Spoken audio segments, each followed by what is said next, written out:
자, 문제 7번입니다. 자, 다음 중 옳은 것은 했습니다. 정답은 2번. 1번 보죠. 업무상 있는데요. 업무상 과실치상죄든 치사죄든 업무상이 붙으면 반의사 불벌죄가 아닙니다. X. 자, 해설 가볼게요. 해설을 보면 이 단순 과실 중에서 치상죄만 반의사 불벌죄이고요. 과실치사죄 아닙니다. 그리고 이제 방금 말씀드렸듯이 업무상 또는 중죄가 붙은 것도 반의사 불벌죄가 아닙니다. 자, 2번. 임대는 업무상 과실치사상죄에 있어서 생명신체에 관련된 업무가 아니기 때문에 업무로 보기 어렵다는 거죠. 자, 맞고. 자, 3번. 자, 과실 유무를 판단할 때에는 일반인의 주의 정도를 표준으로 한다. 일반인이 아니고요. 자, 같은 업무와 직무에 종사하는 보통인입니다. 자, 그래서 이 의료사고 같은 경우에는 동종의 업계에 종사하는 의사의 주의 정도를 기준으로 판단한다. 이렇게 보시면 되겠습니다. 그래서 해설도 가보시면 자, 같은 업무와 직무에 종사하는 보통인, 그쵸? 자, 4번입니다. 자, 출입문을 열고 닫은 것은 업무자로서 한 것이 아니고 누구나 할 수 있는 것이기 때문에 업무상이 아닌 단순 과실로 본다는 것이 판례이다 라고 말씀드렸고, 자, 8번입니다. 옳지 않은 것은 했는데요. 정답은 3번입니다. 자, 1번. 감리 업무를 소홀히 했다. 과실 인정했다고 말씀드렸고요. 자, 2번에 간호사입니다. 자, 담당 의사의 지시를 따르지 아니하였죠. 그랬을 때 이 간호사에게 당연히 과실이 인정되겠죠. 자, 3번 말씀드렸습니다.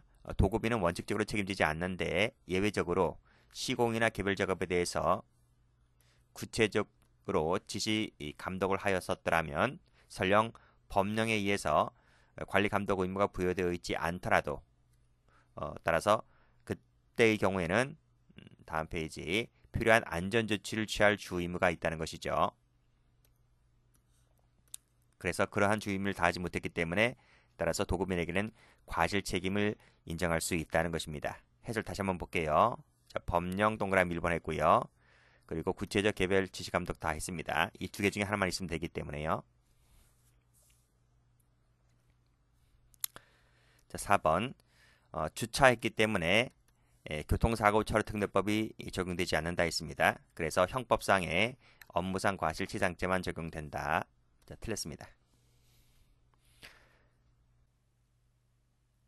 자, 문제 9번입니다. 자, 다음 중 옳지 않은 것은 모두 몇 개인가 했는데요. 정답은 3번. 자, 기억입니다. 자, 푸른 적 있죠? 직원 몰래 찜질방으로 나갔다고 했을 때 찜질방 측에는 과실 책임이 없다고 했습니다. 틀렸습니다.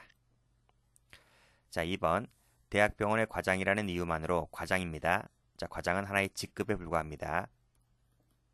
그래서 적절한 수술 방법을 지시하거나 또는 담당 의사 대신 직접 수술하고 농배양을 지시 감독할 주의무가 있다 없다? 없다는 것이 판례입니다. 옳은 지문. 자, 디귿번. 야간 당직 간호사가 당직 의사에게 제대로 보고하지 않았다는 거죠. 그쵸? 그러면 당직 의사가 이런 사정을 모르잖아요. 그래서 당연히 모르기 때문에 당직 의사가 조치를 취하지 않았다 할지라도 당직 의사에게는 뭐다?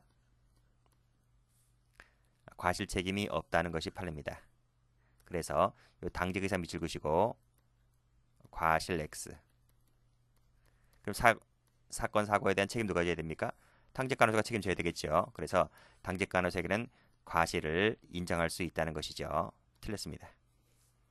이것이 야간이기 때문에 그렇다고 말씀드렸어요. 야간 체계는 주간과 달리 운영되기 때문에 야간 당직 체계상 보고 의무가 있는데 보고 의무를 못했기 때문에 간호사에게 책임을 진다는 것입니다.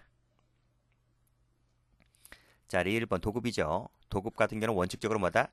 도급인은 과실 책임을 지지 않는다는 거죠.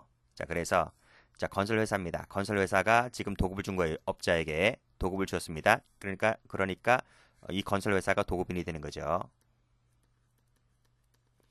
자, 설치 작업을 하던 중에 사고가 발생했습니다. 그랬을 때 이 도급인은 책임진다 안 진다?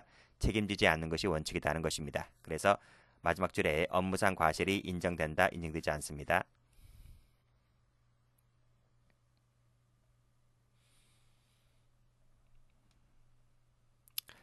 자, 10번입니다.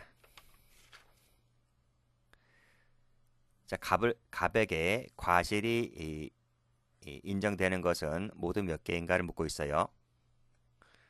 정답은 2번. 자, 1번입니다. 자, 총론 교재에 나오는 판례죠.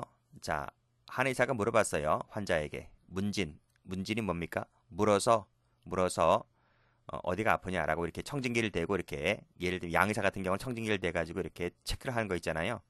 그러니까 피해자에게 물어보니까 피해자가 뭐라고 하냐면 나는 봉침이 나에게 맞다. 나 봉침 여러 번 맞은 적이 있다.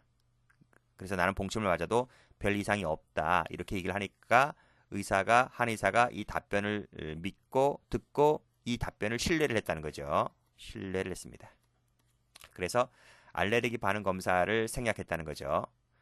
그러니까 이 알레르기 반응 검사라고 하는 것은 이 봉침이 체질에 따라서 맞는 사람이 있고 안 맞는 사람이 있는 거예요. 그래서 그걸 알아보기 위해서 이 반응 검사를 해보는 것인데 이 반응 검사를 할 때도 돈이 들어가죠. 그렇기 때문에 피해자는 뭐라 그래요? 나는 과거에 봉침을 여러 번 맞아왔기 때문에 나는 괜찮습니다. 이렇게 답변을 하니 한의사가 그러세요? 라고 해서 생략했다는 거죠. 그러니까 봉침을 놨는데 이것이 쇼크 반응을 일으키면서 이 상해를 입게 되는 겁니다. 자, 이 한의사에게 과실 책임을 물을 수가 있나요? 없다는 거죠. 이 문진 검사를 했고 이런 답변을 했기 때문에 괜히 돈 들어갈 필요가 없다라고 판단했겠죠. 그래서 이때 한의사에게는 이 신뢰 원칙을 적용해서 과실 책임을 지지 않는다 이렇게 본 판례입니다. 과실 책임 없습니다. 자, 주차를 했다고 했을 때 이것은 뭐다? 도로교통 앞에서 뭐라고 했나요? 교통사고 처리 등록법이 적용되지 않는다고 했죠. 이때는 파킹했기 때문에 형법상의 업무상 과실 책임 여부를 판단하면 됩니다. 그런데 밑에 보면 이 상자가 떨어졌기 때문에 이것이 이제 주의의무 위반이라는 거죠. 주의의무 위반이기 때문에 과실 책임을 지울 수 있다. 형법상의 과실입니다. 동그라미 치시고. 자, 그 밑에 주치의 겸 정형외과 전공입니다. 같은 과 수련이 즉 뭐죠? 신뢰 원칙이 적용되지 않죠. 이 사람은 상위자이고 이 사람은 하위자이기 때문에 따라서 상위자는 하위자를 신뢰하면 안 돼요. 감독 의무를 소홀히 했다는 것이죠. 결국 상해가라는 결과가 나왔습니다. 그랬을 때 이 갑에게는 과실 책임을 물을 수 있다는 것이죠. 자, 1번 라와콘 3개를 설치했고 신호수를 배치했다면 과실이 있다 없다? 없다는 것입니다. X.